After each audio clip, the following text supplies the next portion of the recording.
Telurnya tuh sebenarnya ada 2, cuma karena ini kamera saya nggak bisa masuk. Nah,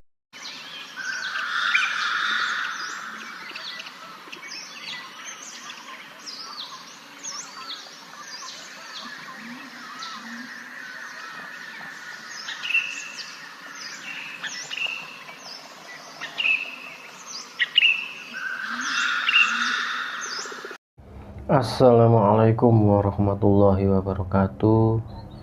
Salam ngetir mania. Sore hari yang hujan ini, tak lupa saya doakan teman-teman kicau mania semuanya selalu diberikan kesehatan, kelancaran rezeki, dan kelancaran ternaknya. Oke, video kali ini masih di kandang sempit ya, ini ring RCM Malang. Ini 2 hari saya ndak bikin video, rasanya ndak enak teman-teman. Kalau sudah terbiasa sharing berbagi lewat video, sehari aja ndak bikin tuh rasanya ada yang kurang gitu ya. Nah, ini saya akan bahas permasalahan yang banyak dipertanyakan para kenari mania di grup-grup Facebook yang saya ikuti, yakni tentang betina yang macet produk, baik itu yang sudah berstatus babon atau indukan maupun yang masih dere tapi sudah menginjak umur matang ya, artinya umur yang siap untuk dikawinkan.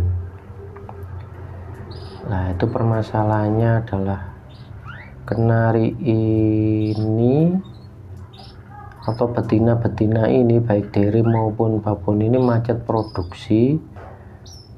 Terus yang kedua adalah dia hanya bikin sarang, dan setelah dimasukkan jantan atau pejantan beberapa kali kawin, tapi sampai berhari-hari, berminggu-minggu itu tak kunjung untuk bertelur teman-teman.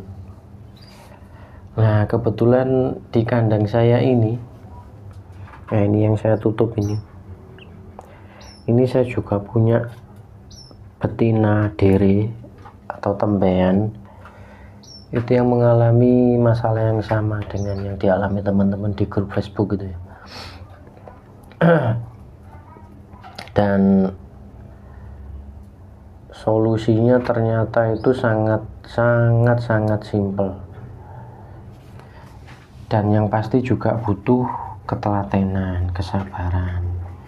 Dan solusi ini pun juga saya dapat dari sharing dengan teman-teman peternak juga. Terus saya juga istilahnya riset sendiri, dan masukan dari teman-teman peternak itu saya kolaborasikan dengan percobaan saya, dan alhamdulillah tembean saya atau dere saya ini yang saya dapat itu kurang lebih 6 bulan yang lalu itu dia tak kunjung birahi dan tidak menunjukkan tanda-tanda dia itu mau kawin ya, seperti bikin sarang. Terus dari kondisi pennya itu buka, nah, tidak seperti itu teman-teman. Burung itu sehat, perut saya cek tidak ada lemak, dia tidak sakit, tidak kurus, sehat sekali burung ini. Nah, cuma kenapa bisa terjadi hal demikian itu ya. Oke, mari kita cek, atau saya akan tunjukkan ini kondisi burungnya seperti apa dan hasilnya seperti apa setelah saya melakukan treatment yang nanti akan kita bahas itu. Nah, ini burungnya teman-teman ya. Ini serinya itu kalau saya bilang adalah lokal super, cuma size dan posturnya itu sudah seperti AF. Cuma karena saya tidak tahu ini terahnya apa, silangan induknya itu jantan apa betina apa, ya saya bilang ini lokal super.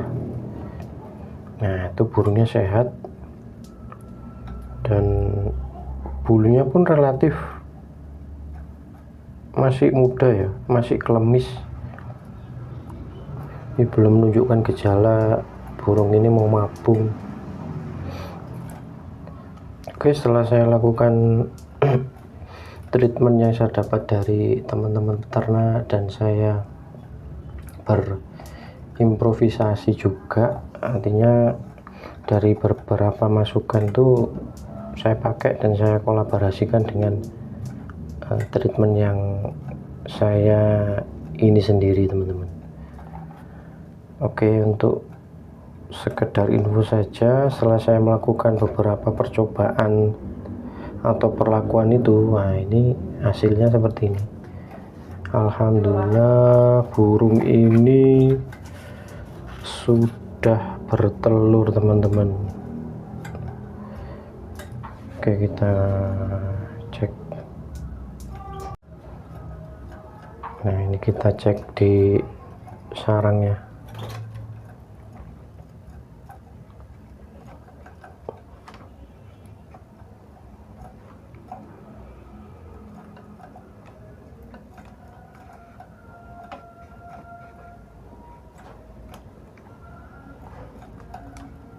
Wah, kelihatan ya. Nah, ini telurnya tuh sebenarnya ada dua, cuma karena ini kamera saya nggak bisa masuk. Nah, itu kelihatan ya teman-teman. Itu ada dua, jadi bertelur itu mulai kemarin lusa dan tadi malam sepertinya. Hari ini kelihatannya belum bertelur lagi teman-teman. Oke, cukup ya. Nah, ini saya terbiasa kalau burung yang sedang ngeram saya kasih penutup seperti ini biar dia nyaman dan fokus untuk mengerami telurnya. Nah, ini samping saya tutup. Oke, pasti teman-teman semua pada penasaran ya di treatmentnya seperti apa, terus apa perlakuannya itu sulit dilakukan. Sebenarnya kuncinya itu tetap ada di telaten dan sabar dalam memahami atau melihat kondisi burung itu ya, dia maunya seperti apa, terus apakah burung ini kondisi sakit atau ada gangguan dalam pencernaannya. Lah, itu kita yang lebih tahu teman-teman sebagai perawat. Aku nggak perlu banyak ini ya, apa itu namanya, cincong. Ini depan saya ini saya buka seperti ini. Nah, ini biar nggak penasaran. Nah, ini adalah fumayin yang biji, sedangkan ini minyak fumayin. Sengaja saya balik karena saya tidak promosi di sini ya, jadi bebas. Minyak fumayin merek apapun, yang penting itu asli. Nah, ini info ini saya dapat dari teman peternak itu begini teman-teman. Sebenarnya mereka itu merekomendasikan tuh bukan minyak ini atau biji ini, tapi adalah metabolis. Mungkin kalau di kalangan peternak kenari itu metabolis itu bukan obat yang aneh ya, sudah lumrah ya. Artinya obat ini sudah sering dilakukan untuk mendongkrak atau menaikkan birahi burung kenari. Tapi saya ini kebetulan beberapa kali tuh membeli obat metabolis itu ternyata isinya itu palsu teman-teman. Jadi ketika saya berikan itu sampai seminggu itu tidak ada reaksi sama sekali. Nah, ini bisa dipastikan bahwa obat tersebut adalah tidak asli. Akhirnya saya putuskan untuk tidak memakai produk itu lagi dan saya beralih ke ini. Karena ini saya beli di agen resmi minyak Fumayin, sedangkan ini kalau di pasar kan banyak. Kalau ini kan susah ya kalau mau dipalsukan. Jadi dari tekstur, terus kalau kita kupas dalamnya itu baunya itu khas. Kalau Fumayin yang biji ini adalah Fumayin yang biji kecil. Sebenarnya yang lebih bagus itu yang biji yang besar kayak ketumbar itu teman-teman. Oke, masuk ke cara pengaplikasian. Ini saya aplikasikan ketika burung kenari betina yang bermasalah itu sudah saya cek, artinya sudah saya pastikan bahwa burung itu sehat secara fisik maupun pencernaannya ya, dari pencernaan, terus kondisi perutnya dia tidak ngelemak, artinya burung ini benar-benar sehat. Jadi dengan catatan tidak ada penyakit apapun yang menyertai burung ini atau yang sedang diidap oleh burung kenari ini. Nah, aplikasinya adalah sebelum kita jemur kita berikan ini. Kalau ini kan agak lama mungkin ya, kalau yang dalam bentuk minyak ini sebelum kita jemur kita teteskan di paruhnya itu kan udah langsung masuk, tapi kalau ini kan nunggu harus dimakan dulu. Nah, sekedar info, ini di aturan pemakaiannya itu adalah dioleskan ke extra foodingnya, bisa jadi telur puyuh, bisa jadi jagung muda, bisa jadi di sayurannya. Cuma pengalaman saya ketika saya oleskan ini itu akhirnya permukaan yang diolesi minyak ini itu tidak dimakan oleh burungnya. Saya tidak tahu ini kalau secara taste atau rasa itu pahit atau gimana ya. Jadi saya berinisiatif, saya berikan langsung ke burungnya lewat paruh, saya teteskan tuh hanya 1 tetes. Itu sebelum burung dijemur. Terus untuk durasi penjemuran itu saya tambah, biasanya itu 2 atau 3 jam. Tapi karena kondisi cuaca di sini tuh sering mendung teman-teman ya, jadi kualitas panasnya itu tidak seperti ketika musim kemarau. Itu saya bisa 4 jam. Ini hanya khusus untuk burung yang bermasalah tadi ya. Nah, ini perlu digarisbawahi. Kalau burung yang tidak bermasalah artinya dia baik-baik saja, produknya lancar ya, tidak usah se ekstrim itu. Dan saya tekankan lagi, harus tetap dipantau, terus dipantau ketika jemur teman-teman. Jangan sampai burung itu nanti dehidrasi dan terkesan kita menyiksa burung untuk memenuhi keinginan kita. Jadi kita berikan ini atau ini itu selama 5 hari berturut-turut. Dan burung saya itu pas ke di hari kelima itu saya stop, dan ini hari ke-7 itu dia sudah bertelur, alhamdulillah ya teman-teman. Nah, ini kan sesuatu yang sangat-sangat sepele sebenarnya. Jadi kita harus selektif juga, artinya dalam memilih obat, dan harus hati-hati juga dalam membeli obat tentunya. Mungkin dari harga tidak seberapa, cuma kalau kita itu salah dalam menentukan obat atau kita mendapatkan obat yang palsu misalkan ya, nah itu kan rasanya akan sangat ini teman-teman ya. Sebagai peternak pun rasanya kita itu seperti ini loh, oh ini permasalahan di burung aja belum selesai, ini kita dihadapkan pada permasalahan pada obat yang ternyata itu palsu. Nah ini tentunya akan sangat mengecewakan ya, dan tentunya akan sedikit kalau saya bilang tuh buang-buang waktu. Oke, selanjutnya adalah yang terpenting itu kita harus tahu maunya burung. Nah, burung ini karakternya adalah dia sangat aktif teman-teman. Jadi ketika ada jantan bunyi, dia itu bingung sekali sampai mau nerobos ruji itu kasarannya.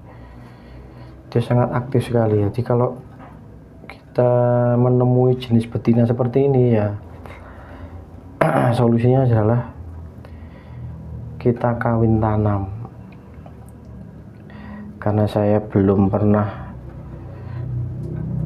istilahnya sekalipun menjodohkan burung ini, jadi ini terpaksa satu pejantan saya ini saya tanam di betina ini saja.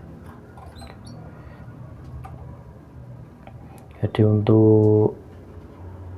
karena dia tembean ya, jadi untuk lebih intensif dia mengawin daripada kawin cabut. Tapi kalau untuk betina-betina yang sudah pernah produk itu semuanya di sini ya, ini seperti ini di atas semuanya itu kan sudah pernah produk semua. Itu saya pakai sistem kawin cabut.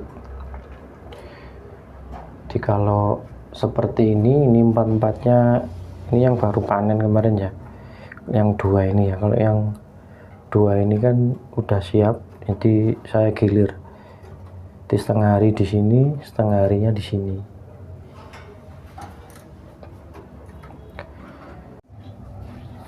Oke, itu yang bisa saya sampaikan. Itu adalah inti, atau kalau saya cerita panjang lebar tuh akan kemana-mana nanti ya. Di garis besarnya adalah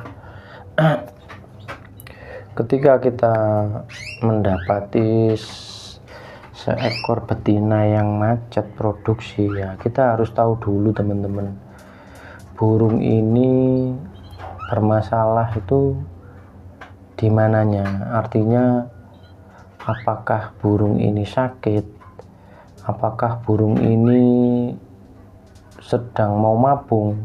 Itu kan kelihatan ya dari penampakan fisiknya, dari bulu luarnya itu kan udah mulai kering, udah mulai kusem gitu ya. Ini kalau kita paksakan untuk dikawinkan tentunya ya kalau dia bisa bertelur pun dia tidak akan ngisi, dan kemungkinan ngisi pun juga kecil. Dari 4 telur misalnya hanya ngisi 1 butir. Terus yang berikutnya adalah kalau burung ini sehat secara keseluruhan, artinya tidak nyilet, dia tidak ngelemak, dia tidak mencret, tidak ada gangguan di pencernaannya, artinya ada treatment khusus yang harus dilakukan pada burung tersebut agar sistem reproduksinya kembali berjalan normal. Dan yang saya sampaikan kali ini adalah treatment yang saya kumpulkan dari sharing dengan beberapa rekan-rekan peternak juga. Saya rangkum jadi satu dan juga saya kolaborasikan dengan